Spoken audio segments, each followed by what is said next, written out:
Want to know the right way to vacuum and charge refrigerant on a mini split unit so your system runs smooth and doesn't mess up?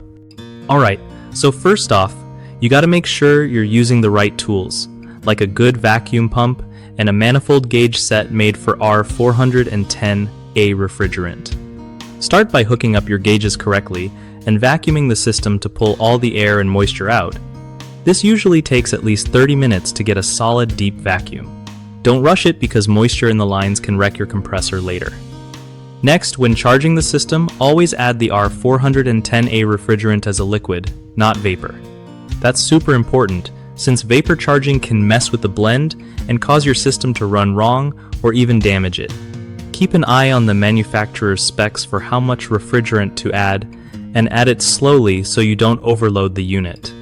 If you're unsure about the blend or the process, check the guidelines carefully because R410A is a blend and needs special handling. Also, keep the refrigerant cylinder upright to avoid accidentally charging vapor. Lastly, monitor the pressures and temperatures during charging to make sure everything's balanced and your mini split is happy. One of the biggest mistakes people make when vacuuming and charging mini split units with R410, a refrigerant is charging it as vapor instead of liquid, which can cause blend fractionation and lead to poor system performance or even damage.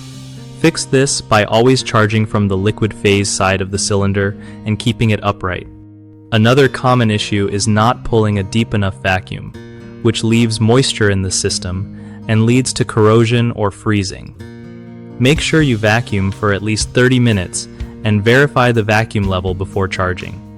The third mistake is ignoring the manufacturer's recommended charge amount or charging too fast, which can cause overcharging or undercharging. Both bad for efficiency and longevity. Take your time, measure carefully, and stick to specs.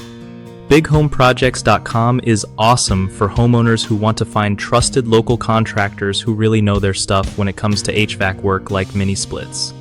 For contractors, it's a great way to connect with people looking for services, helping them grow their business with real leads.